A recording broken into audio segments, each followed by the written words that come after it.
Merci beaucoup. Donc maintenant, le nouveau nom, c'est granulomatose avec polyangéite. Cette nouvelle définition, vous la verrez apparaître dans la nomenclature de Chapel-Hill qui va sortir en fin d'année et qui va donner quelques nouveaux noms à un certain nombre de vascularites. Wegener va rester entre parenthèses pendant encore quelques années pour que tout le monde s'habitue au nouveau terme de GPA. Alors, cette granulomatose de Wegener sont les critères de l'ACR. C'est une maladie avec une inflammation nasale ou orale, une anomalie radiologique, une hématurie et en fait une atteinte rénale. Et puis, il y a du granulome à la biopsie et une vascularite. Eh bien, voici la classification de Chapel-Hill, qui est incontestablement la meilleure, qui montre bien le cadre de cette maladie. Et puis, la prévalence, eh bien, elle n'est pas du tout négligeable. Vous voyez qu'en France, c'est 22 par million d'habitants, c'est-à-dire 2 fois plus que le Churg-Strauss. Et cette statistique a plus de 10 ans, et nous pensons qu'aujourd'hui, c'est beaucoup plus élevé. On sait que dans les pays nordiques, il y a beaucoup plus de Wegener que dans les pays du Sud. Vous voyez qu'en Norvège, on est à 160 par million d'habitants, alors qu'en France, on n'est qu'à 22. Aux États-Unis, c'est entre 25 et 90, qui montre bien l'hétérogénéité de la population américaine. Mais en tout cas, il y a un gradient nord-sud en Europe.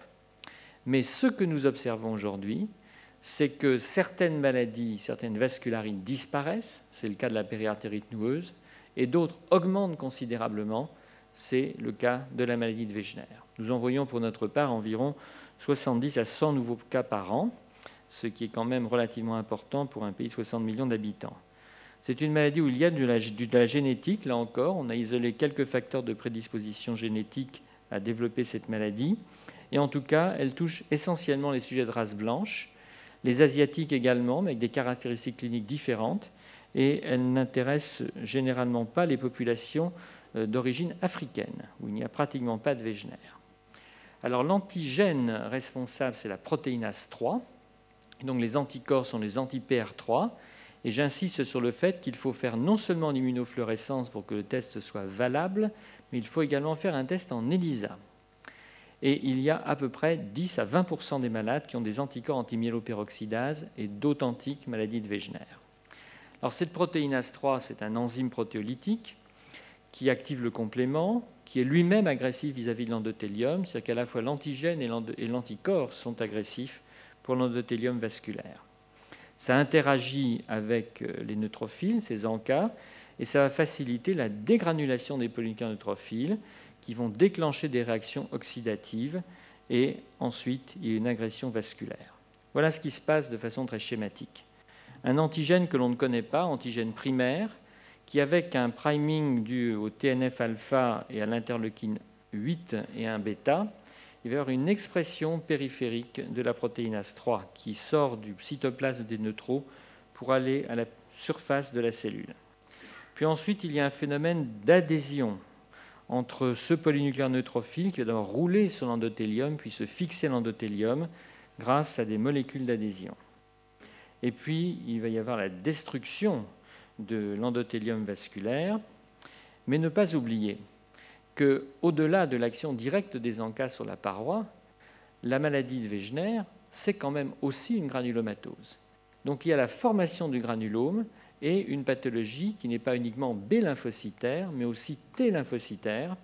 Et ces ANCA jouent un rôle majeur aujourd'hui dans la fabrication de ce granulome. J'y reviendrai.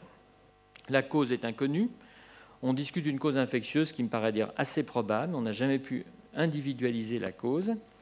Le staphylocoque joue son rôle dans la survenue des poussées. C'est un super antigène, mais ça n'est pas la cause parce qu'on a une maladie rare et un germe fréquent. Peut-être des bactéries non cultivables. Et pendant longtemps, comme toujours, c'est toujours le cas quand il y a une granulomatose, on a pensé que c'était la tuberculose, mais ça n'est sûrement pas le cas. Il se peut aussi que l'empoussiérage soit impliqué. On voit cette maladie augmenter dans des pays à fort développement. Il n'est pas exclu qu'il y ait, dans une pathologie avec un début ORL, certains facteurs professionnels. Par exemple, nous avons un tiers de nos malades qui ont un empoussiérage. Ce sont des gens qui travaillent dans des blanchisseries, qui sont ébénistes, qui travaillent comme tailleurs de pierre. Donc il y a probablement quelque chose, mais là encore, ça n'a pas été très strictement individualisé. Les circonstances déclenchantes sont donc assez peu connues et c'est probablement l'association de plusieurs causes qui explique cette maladie. Alors sa symptomatologie clinique, quand elle est au complet, est très facile à identifier. Une atteinte ORL, une atteinte pulmonaire et une atteinte rénale. Et puis tous les autres signes, ce sont des signes que l'on rencontre beaucoup moins fréquemment. Le nerf, la peau, l'œil. Vous voyez par exemple que le nerf, ça n'est qu'un tiers des malades, alors que c'était 3/4 des malades dans le syndrome de Sturge-Strauss. Les signes articulaires sont très fréquemment vus au départ, ce qui fait que les rhumatologues en voient un certain nombre. Et puis, il y a des choses qui sont un petit peu plus rares et qui sont mentionnées sur cette plaque. Alors, on va entrer dans le détail de quelques symptômes. Les symptômes ORL, le plus typique, c'est bien sûr le nez en selle. Et avant d'avoir le nez en selle, il y a une douleur au niveau du cartilage nasal qui est en fait commune à ce qu'on voit aussi dans une autre affection qui est la polychondrite. Et puis la destruction ORL est considérable. Vous voyez qu'ici, il y a une énorme cavité. Et je dois dire que j'ai quelques patients, c'était dramatique, j'ai dû leur refaire un palais, et ça détruit, et si bien que vous avez en étroite relation la bouche avec en fait la lame criblée de l'ethmoïde et un risque de méningite. C'est-à-dire, ces malades ne meurent pas d'une forme systémique de la maladie, ils meurent de complications infectieuses locales. Heureusement, dans la plupart des cas, ça se limite à une sinusite et une destruction osseuse. Et vous en avez également ici, c'est tout à fait manifeste. Et quand on biopsie, vous voyez que ça n'est quand même que 20 à 45% de positivité. Pour une raison simple, il y a beaucoup de choses nécrosées, mais on peut quand même trouver du granulome et il faut aller biopsier cette cavité nasale. Les manifestations pulmonaires, non spécifiques, toux, hémoptysie, des douleurs thoraciques et un syndrome fébrile. Alors les nodules sont excavés une fois sur 2. Ils sont à coque épaisse, ils sont unis aux bilatéraux et généralement il y en a moins de 10. Les pneumonies et les infiltrats existent avec des hémorragies alvéolaires et on a beaucoup plus rarement une atteinte pleurale. Voici par exemple un nodule que vous identifiez bien sur la radio, mais je recommande de faire systématiquement des scanners thoraciques, déjà pour le diagnostic et ensuite pour la surveillance, car les petits nodules, vous ne les verrez pas avec la radiographie du thorax, surtout s'ils sont en rétrocardiaque.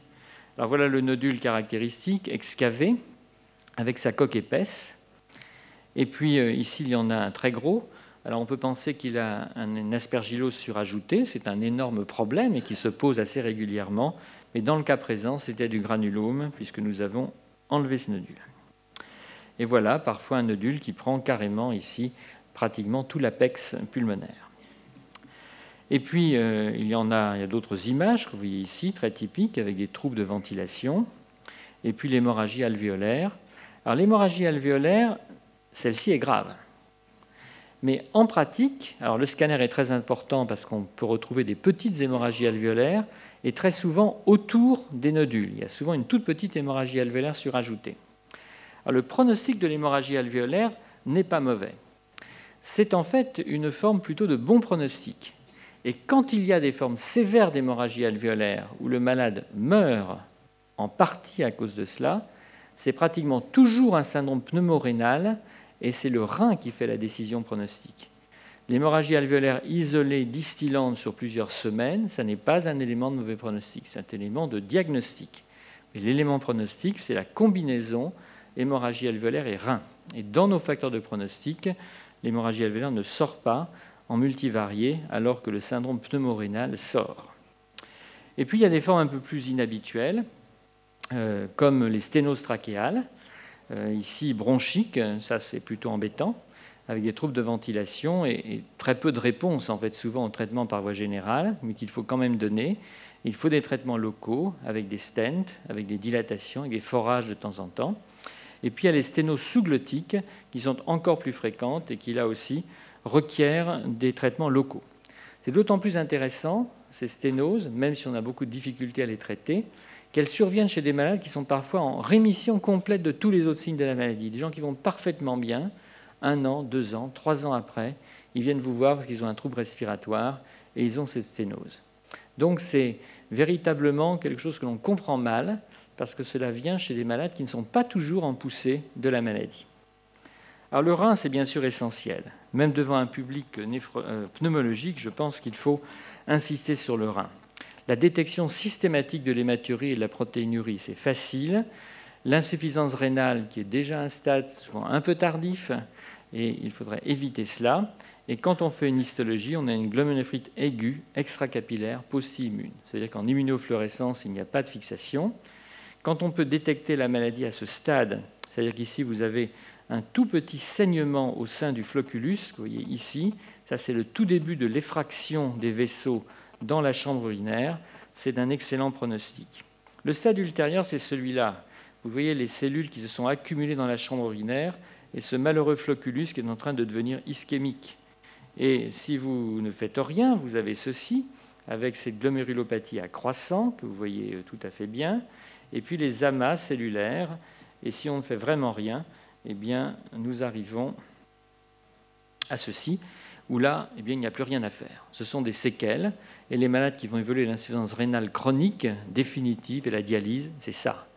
Ils ont un croissant, ils ont de la fibrine, ils ont rupturé la capsule, et si ça se produit quelques centaines de milliers de fois, vous pouvez imaginer ce qui se passe. Alors l'œil, c'est comme la sténose trachéale, et d'ailleurs ça va parfois avec. Et bien sur des malades qui ont une exophtalmie unilatérale et qui parfois n'ont que ça. Et tous les autres signes de la maladie n'existent pas, ou s'ils avaient existé, ont disparu. Avec, vous voyez, cet infiltrat à l'IRM. Alors j'ai marqué radiothérapie ici, en fait, je ferais mieux dire que c'est un traitement qu'il ne faut pas faire. On n'irradie pas les atteintes oculaires du Wegener. Ça donne de mauvais résultats et en plus il y a des effets secondaires et les malades perdent en général l'œil. Donc ce sont là encore les traitements par voie générale qui doivent être proposés et avec des difficultés. Je pense que là il faut qu'on en discute cas par cas car ça n'est vraiment pas simple. Et puis il y a des formes qui ne sont pas nécessairement des tumeurs qui sont les sclérites, c'est l'œil rouge. Alors où ça ne fait pas mal, si cet œil rouge ça ne fait pas mal, c'est l'épisclérite, c'est pas grave. Si ça fait très mal, c'est la sclérite. La sclérite, c'est gravissime. Ça ulcère la cornée, ça peut perforer la cornée. Il peut aussi y avoir des vascularites au fond de l'œil, avec une perte de la vue qui est définitive. Et pour vous montrer ce qu'une sclérite grave peut faire, vous voyez ce que vous voyez ici qui est noir. Je vais vous le montrer. Voilà, là. Eh bien ça, c'est... ce qu'on voit en fait, c'est un amincissement de la cornée. Et ce que vous voyez de noir, c'est parce qu'au travers, vous voyez ce qu'il y a dans l'œil. Vous voyez l'humeur. Donc en fait, il est préférable de traiter ceci par des immunosuppresseurs. Il y a d'autres manifestations cutanées. Ici, un granulome visible. Il y a des purpuras vasculaires avec des ischémies. Encore ici, un purpura vasculaire. Et puis dans les photos un peu plus horribles, on peut avoir des associations avec un pyoderma gangrénosum qui a complètement cicatrisé après, je dois dire, de très nombreuses cures de rituximab. Et ces signes cutanés ne sont quand même pas exceptionnels. Ils peuvent être prédominants chez 10% des malades et débuter par une atteinte cutanée dans 3% des cas. Alors on a des ulcérations de la voûte palatine, parfois des trous énormes au niveau de la voûte palatine avec des complications essentiellement locales. Et puis vous avez cette gingivite framboisée qui est tout simplement une vascularite, puisque vous voyez les vaisseaux. Et là encore, le traitement n'est pas si simple, mais vous voyez qu'ici on a une forme un peu à minima. Vous voyez ici la gingivite framboisée. Et après un traitement bien conduit, tout a disparu. Donc c'est véritablement accessible à la thérapeutique. Ne pas oublier le cerveau. Il y a des atteintes de l'hypophyse, ici on la voit tout à fait bien. Et il y a des pachyméningites. Alors la pachyméningite, tout Wegener qui a une céphalée, il faut faire une IRM pour rechercher la pachyméningite. Et en fait, la pachyméningite, ça se voit dans d'autres maladies granulomateuses. Je rappelle que la sarcoïdose en est une des causes classiques.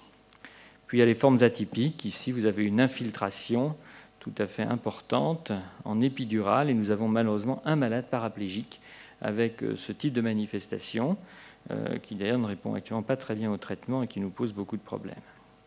Alors sur le plan anatomopathologique, eh bien, c'est une granulomatose prédominante, avec de la vascularite, mais aussi des cellules géantes, des histiocytes palissadiques, et je vais vous les montrer. Alors, sans être anapathe, je ne suis pas anapathe, mais vous voyez ici le granulome, avec une densité cellulaire, et puis vous avez des cellules géantes, là où il y a la flèche. Et voilà la cellule géante en agrandissement, ça c'est tout à fait beau. Et on en voit même ici plusieurs. Et on a parfois du mal à trouver la vascularite tellement il y a de granulomes. Mais quand on la cherche, on la trouve. Et voilà le vaisseau qui est ici, avec une nécrose fibrinoïde de la paroi qui authentifie le diagnostic de maladie de Wegener. Voilà encore une image vasculaire tout à fait caractéristique. Ça, c'est une histoire intéressante, car ce malade avait le seul nodule résiduel. Tout avait disparu. Nous ne faisons plus de chirurgie thoracique pour le Wegener, à titre diagnostique. Mais là, comme il restait un nodule, et un seul, qu'il y avait une sérologie aspergillaire positive, nous avons été enlever le nodule. Il y avait un peu d'aspergillus, mais très peu, mais il y avait surtout une vascularite toujours présente et que nous avons donc traitée. Alors comment ça évolue cette maladie de Wegener? Eh bien, c'est une maladie que l'on met en rémission et qui rechute. 50% des maladies de Wegener rechutent. Et dans les vascularites nécrosantes, vous voyez que le taux de rechute est variable selon les maladies. Dans la polyangéite ou dans le CHURC, c'est beaucoup moins. Mais dans le Wegener, 50%, quel que soit le traitement bien conduit que l'on propose aujourd'hui. Ces rechutes peuvent s'échelonner sur des années. On voit des rechutes 10 ans après. Donc il ne faut pas dire au malade qu'il est guéri. Il faut dire qu'il peut rechuter, mais qu'on sait très bien contrôler les rechutes et traiter les rechutes. Donc ça n'est finalement pas un problème. Donc le pronostic vital de nos patients est aujourd'hui devenu très bon. Les ANCA, quand ils réapparaissent, prédisent les rechutes, mais on ne traite jamais un malade sur son taux d'ANCA. Tout du moins, dans le cadre de nos connaissances actuelles, et nous allons débuter un protocole où on va essayer d'adapter les traitements en fonction des ANCA, mais ça ne peut se faire qu'à titre expérimental. Je vous parlais tout à l'heure des facteurs de pronostic, et notamment du bon facteur pronostic que constitue l'atteinte ORL. Eh bien, c'est démontré dans cette étude. Vous voyez qu'un malade qui a une atteinte ORL et qui a moins de 50 ans, eh bien, il a un bon pronostic. Quand il n'a pas d'atteinte ORL et qu'il a plus de 50 ans, c'est un peu moins bon. Mais s'il n'a pas d'atteinte ORL et qu'il est plus de 50 ans, eh bien, ce n'est pas bon du tout. Et si vous ajoutez l'atteinte rénale, eh bien, on se range exactement dans les mêmes catégories. Et d'ailleurs, vous pouvez constater sur cette plaque que le Wegener a quand même globalement un assez bon pronostic, c'est la courbe en vert, et beaucoup mieux que la polyangéite microscopique, qui rechute pourtant beaucoup moins, 30% seulement de rechute pour la polyangéite. Mais quand vous faites une polyangéite, c'est qu'en général, vous avez 10 ans de plus à l'entrée dans la maladie qu'une maladie de Wegener. C'est gens de plus de 60 ans habituellement. Donc évidemment, quand on fait comme ici un suivi à 20 ans, il y a une mortalité qui est liée à l'âge de départ et qui n'est pas liée nécessairement au pronostic de la maladie. Alors comment on traite? Eh bien, on traite par des corticoïdes. Les bolus de méthylprednisolone, c'est uniquement les formes sévères, pas toutes les formes. La corticothérapie par voie orale, c'est 1 mg kg. Je plafonne à 60 à 80, jamais plus, durant 3 semaines. Et ensuite, on diminue, parce que ce qui va compter ensuite, c'est l'immunosuppression. Ça n'est pas la corticothérapie. Donc il ne faut pas utiliser les corticoïdes comme immunosuppresseurs et les garder à des doses fortes pendant des mois. Vous avez par exemple ici une corticothérapie à 1 mg kg, donc 3 semaines, puis on diminue. Et votre objectif, c'est 30 mg à 2 mois, 10 mg à 6 mois, 5 mg à 12 mois. Et il faut poursuivre le traitement des 5 mg pendant 18 à 24 mois. Et il y a une méta-analyse qui a bien montré que lorsqu'on gardait 5 mg de corticoïdes, nous avions d'excellents résultats et beaucoup moins de rechutes que lorsque les corticoïdes étaient arrêtés trop tôt. Donc ces 5 mg, ce n'est pas rien. Et les collègues américains qui arrêtent les corticoïdes à 6 mois ont un taux de rechute important, comme vous le verrez tout à l'heure dans un de leurs essais thérapeutiques. Alors, les immunosuppresseurs, c'est de l'endoxan. Là aussi, la dose est importante, mais c'est la séquence d'administration qui est essentielle. C'est 0,6 à 0,7 grammes mètre carré. Vous voyez J0, J15, J30, donc 3 bolus en 1 mois, puis des bolus toutes les 3 semaines. Et en règle générale, 6 bolus suffisent. Ça ne vaut pas la peine d'en donner plus. Et donc, le bolus mensuel, c'est une erreur. Quand on fait un bolus mensuel, on a très souvent une rechute entre la semaine 3 et la semaine 4. Ensuite, qu'est-ce que l'on fait? Eh bien, on arrête l'endoxan et on fait un relais par un traitement beaucoup plus léger. Voilà une étude randomisée. On a comparé oral et bolus et il est évident que le bolus s'impose. Vous voyez que quand on compare oral et bolus, on a le même taux de mise en rémission, 92 sous bolus, 86 sous oral. Le taux de rechute est un peu plus fort sous forme IV, mais ça n'est pas statistiquement significatif. Et la courbe de survie sans rechute est exactement la même à 20 mois. Donc, il faut utiliser des bolus. C'est beaucoup moins dangereux et c'est très efficace.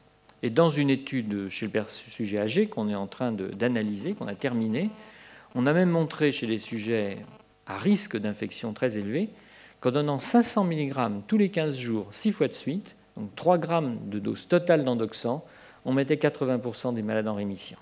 Donc on peut aussi encore alléger le traitement. Le traitement relais, on l'a comparé avec, dans des études randomisées, Immurel versus endoxan. C'est que les Américains faisaient très longtemps de l'endoxan oral en traitement d'entretien.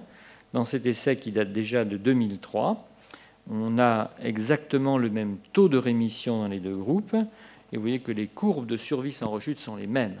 Donc il est inutile de continuer de l'endoxan oral pendant 12 mois, voire plus, ce qui est extrêmement délétère, à court terme, mais aussi à long terme, parce que les cancers de la vessie surviennent dans les années qui suivent. Ceux qui me disent « oh, moi, j'en vois pas », je leur dis « attendez, moi, je soigne des malades et j'en surveille qui ont pris de l'endoxan il y a 35 ans. » Eh bien, c'est maintenant, 35 ans après, qu'ils sortent le cancer de la vessie. Donc, de prescrire de l'endoxan, eh bien, ça n'est jamais une affaire complètement terminée. Donc, peu d'endoxan et de l'Immurel ensuite. On a même essayé, dans des formes plus légères, de donner du méthotrexate à la place de l'endoxan.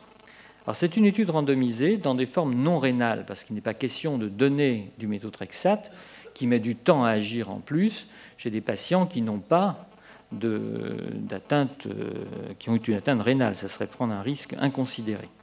Mais dans des formes ORL, vous voyez, 89 et 93% de mise en rémission, c'est plutôt bien. Et ici, le traitement était arrêté au bout d'un an. Alors ça montre déjà qu'il ne faut pas arrêter le traitement au bout d'un an. C'est pour ça qu'il faut continuer le traitement plus longtemps, parce que ça rechute dans les deux groupes. Mais ça rechute plus chez les malades qui ont eu du méthotrexate. Donc, le méthotrexate, c'est intéressant dans des formes limitées de la maladie. Ça n'est pas le traitement d'une forme sévère de la maladie. Nous avons montré également que le bolus, quand on induisait par l'endoxan, et qu'on mettait après un traitement beaucoup plus léger en entretien, et nous avons comparé après randomisation méthotrexate ou Immurel, 120 malades inclus, eh bien, vous voyez que les courbes sont les mêmes. Donc les deux médicaments sont équivalents. Alors quand vous présentez cette étude chez des rhumatologues, ils donnent tous du méthotrexate. Quand vous le montrez chez des néphrologues, ils prennent tous l'azatioprine. Moi, personnellement, je préfère aussi l'azatioprine, qui a un peu moins d'effets secondaires. Surtout que le méthotrexate, lorsqu'on l'utilise à visée Wegener, ce n'est pas la polyarthrite rhumatoïde, donc on donne 25 à 30 mg de méthotrexate par semaine, ce qui est bien sûr beaucoup plus que dans une PR. Le nouveau médicament, ça n'est pas toujours le mieux. Regardez le mycophénolate mufétile. Ça a été très bien diffusé dans le lupus. Mais quand vous regardez ce qui se passe dans cette étude, où on induit par de l'endoxan, 3 à 6 mois, on les met en rémission, on les traite pendant 4 ans, bientôt presque 4 ans, comparant le mycophénolate et l'Immurel. Et on les surveille encore 6 mois. Cette étude a été publiée, et vous voyez qu'il y a beaucoup plus de rechutes sous mycophénolate que sous Immurel. Donc le traitement, c'est l'Immurel, ce n'est pas le mycophénolate. Et même si vous prenez les premières rechutes graves, c'est encore à l'avantage de l'Immurel. Alors maintenant, nous avons des choses nouvelles. On a les biothérapies.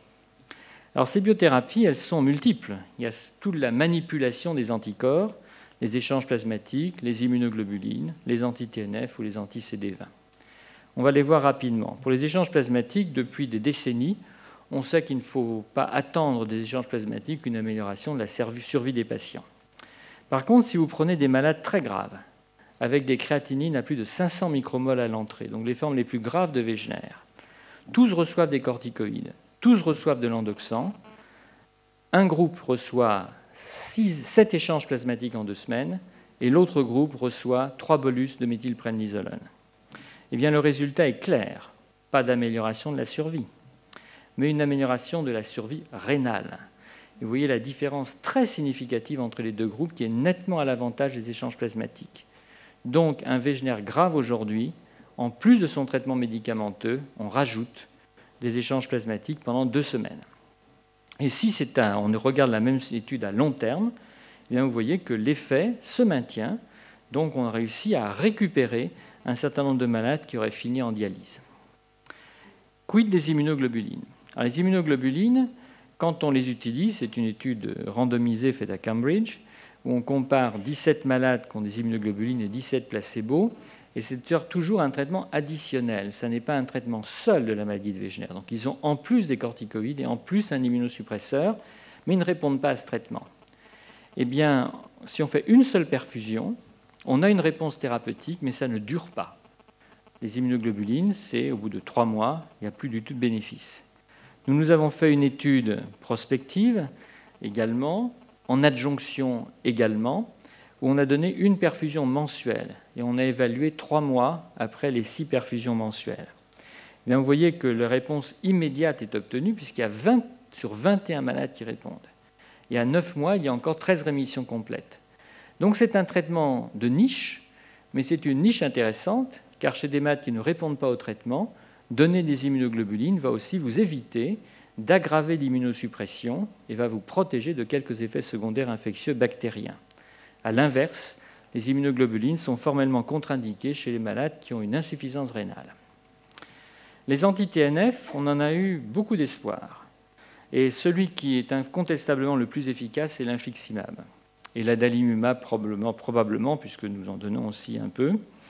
Alors l'infliximab, c'est un anticorps, donc ça marche bien dans les formes granulomateuses de la maladie. Il y a 10 malades dans cette petite étude, dont 7 Wegener, 10 réponses complètes ou partielles. Et vous voyez que le BIVAS, qui est le score d'activité de la vascularite, s'effondre très vite. Vous voyez qu'à long terme, il y a encore quand même 70% de rechute. C'est un traitement donc suspensif. C'est un peu comme dans les autres maladies, on l'utilise, ça marche très bien quand on le donne, et quand on arrête, eh bien, ça rechute. Alors, il y a eu un essai thérapeutique avec l'étanercept. Mais l'étanercept, c'est une protéine de fusion qui n'a aucune activité anticorps et qui ne marche pas sur le glomérule. Donc à partir de ce moment-là, il ne faut pas donner l'étanercept, il n'y a aucune chance de marcher. Et dans cette étude prospective faite par nos collègues américains, ils n'ont pas eu de différence significative, mais je crois qu'ils avaient choisi le mauvais anti-TNF pour faire cette étude. En fait, tout est aujourd'hui centré autour des anti-CD20 et donc du rituximab.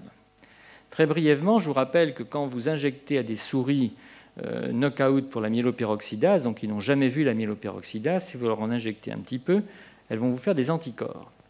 Et si vous injectez ces anticorps à une autre souris, la souris va développer une vascularite. Donc l'anticorps est pathogène, on a donc tout intérêt à essayer de le réduire. Mais l'affaire est plus compliquée que cela.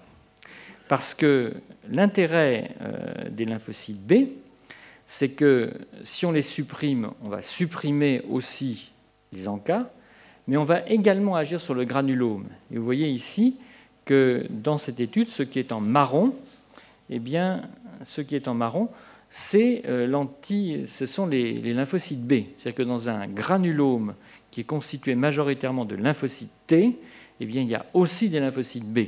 Donc, avec le rituximab, vous aurez une réponse probablement globale sur les T et sur les B. Alors, tout a commencé par une étude ouverte assez récente, publiée en 2005, 10 malades qui ne répondent pas du tout à un autre traitement. On leur fait un traitement, 10 malades se mettent en rémission. Donc c'est quand même très intéressant. Et très vite, il y a eu une étude prospective, puis une deuxième, pour le traitement d'attaque qui a été publiée il y a 2 ans bientôt dans le journal le New England Journal of Medicine. Donc c'était rituximab versus cyclophosphamide, et c'est une étude de non-infériorité, ce n'est pas une étude de supériorité. La bonne étude, la meilleure, c'est l'étude faite par nos collègues américains. L'étude faite par les Anglais n'a que 40 malades, elle est quand même un petit peu plus faible, mais elle a aussi quelques points intéressants. Alors l'étude américaine, je vais vous la détailler. On induit par des bolus de méthylprénisolone. Un groupe reçoit un traitement conventionnel, aux États-Unis c'est de l'endoxan oral encore, et on donne de l'Imurel derrière. L'autre bras, c'est 4 perfusions de rituximab et rien derrière. Ça veut dire que les Américains espéraient non seulement mettre les malades en rémission, mais espéraient guérir la maladie puisqu'il n'y a pas de traitement d'entretien. Alors voilà la réponse. L'objectif primaire, c'était l'arrêt de la corticothérapie et le score d'activité à 0, à 6 mois. Mais oui, c'est bon, 64 versus 53. Donc ils ont rempli le contrat. Si on regarde l'objectif secondaire, qui est en fait la même chose, mais en gardant une petite corticothérapie, c'est encore mieux. 71% versus 62%. Les effets secondaires, il y en a autant dans les deux groupes. Ne pas croire qu'un nouveau médicament est un médicament nécessairement plus sûr. C'est pareil. C'est pas pire, mais c'est pareil. Et les effets secondaires conduisant à l'arrêt, vous voyez que c'est environ 14% dans les deux groupes. Les rémissions prolongées, alors ça c'est l'étude anglaise, c'est 76 versus 82%. J'ai fait avec des guillemets parce que je rappelle que ces deux études ont été publiées avec un recul de 6 mois. Et 6 mois dans un Wegener, c'est vraiment pas beaucoup. Donc c'est du faux prolongé. Mais en tout cas, dans l'étude anglaise, on combinait l'endoxan et le rituximab. Et vous voyez que de ce fait, la combinaison, ça majore les effets secondaires. Donc la combinaison médicamenteuse peut être dangereuse, et notamment sur les infections, puisque dans cette étude anglaise, on a un tiers de malades qui ont des infections. Et on peut penser que la cause, c'est l'association de plusieurs agents immunomodulateurs et immunosuppresseurs. Et pour terminer, je vais vous donner quelques éléments qui viennent de l'éditorial qui accompagnait cet essai. Eh bien, cet éditorial, on peut démontrer que le Ritux, c'est aujourd'hui un très bon médicament qui peut remplacer l'endoxan. En tout cas, ça n'est pas pire et pas moins bien. À 6 mois, on n'a quand même pas pu démontrer que la rémission allait être prolongée. Et d'ailleurs, à 18 mois, les résultats qui ont été publiés par le même groupe américain montrent qu'il y a énormément de rechutes dans leurs deux groupes. Alors, il y a une rechute considérable dans le bras rituximab, parce que vous voyez qu'à 6 mois, ils ont 36 échecs, à 12 mois, on en rajoute 16, et à 18 mois, on en rajoute 8. Donc, en fait, ils ont 70% de rechute, ce qui veut dire que les 4 perfusions, ça n'est pas suffisant. Il faut faire un traitement d'entretien, là encore, et que leur traitement d'entretien par l'Immurel chez eux n'est pas très bon non plus, puisqu'il y a autant de rechutes. Et si nous n'avons pas ça, nous, en Europe et en France, c'est tout simplement parce que nous gardons une petite corticothérapie qui fait quand même la différence. Alors, nous avons fait un traitement d'entretien qui s'appelle Menritsan, où nous donnons 500 mg tous les 6 mois comme traitement d'entretien. C'est comparé de façon randomisée à l'Immurel, et je ne peux pas vous donner les résultats parce que je ne les ai pas encore, mais ils seront présentés en totalité à l'ACR du mois de novembre prochain, puisque l'analyse finale de l'essai est en train de commencer. On a inclus 120 malades dans cette étude. Alors, faut-il adapter le traitement aux ANCA, au CD19 ? Eh bien, probablement non, ou oui, on va voir. Les ANCA, ce n'est pas prédictif de la rechute. Les CD19, ce n'est pas prédictif de la rechute. Mais quand on n'a pas d'ANCA et qu'on n'a pas de CD19 et qu'on est sous rituximab, on ne rechute pas. Donc il y a quand même une idée à fouiller pour obtenir la négativation de tous les marqueurs pour être en bonne rémission. Et nous allons conduire une étude randomisée dans ce groupe. Alors en conclusion, vous voyez que le traitement des vascularites, ça repose toujours sur les corticoïdes, toujours sous immunosuppresseurs. Mais le rituximab est la nouvelle alternative. Le rapport bénéfice-risque doit être très bien pesé avant de prescrire. Il y a des adaptations rénales chez le malade dénutri, chez le sujet âgé. Et il ne faut pas complètement oublier les immunosuppresseurs parce qu'on a un nouveau médicament intéressant. D'abord, on n'évolue pas dans la même gamme de prix. Entre 3 000 € en France, le gramme de rituximab, et 2 € le prix de la boîte d'endoxan, évidemment, ça n'est pas tout à fait pareil. Les biothérapies sont efficaces. Pour l'instant, elles n'ont pas montré de supériorité, sauf chez des malades en rechute, par rapport au traitement conventionnel. Mais il y a encore beaucoup de choses à faire dans ce domaine. Et je rappelle aussi que le rituximab, je ne vous ai pas montré de plaque, mais c'est supérieur à l'infliximab si l'on veut obtenir des rémissions prolongées, que les immunoglobulines, c'est un traitement de deuxième ligne, et que les échanges plasmatiques aujourd'hui ne doivent pas être oubliés et prescrits en première ligne dans les formes rénales les plus sévères. Alors on n'a pas tout évalué, on ne sait pas très bien ce qu'il faut faire dans les formes ORL, dans les formes trachéales, il y a le problème des infections, le problème des associations médicamenteuses qui n'est pas réglé. En tout cas, pour le moment, le Wegener, ça reste quand même une maladie chronique. Ce n'est pas une maladie qu'on peut traiter en 6 mois. Ça, on peut déjà en être convaincu. Alors, je vous montre la dernière plaque, qui est celle du prochain congrès sur les ANCA, qui aura lieu à Paris l'année prochaine, en 2013. Et bien sûr, vous êtes tous invités à y participer. Et je vous remercie de votre attention. Merci, professeur Guilvin.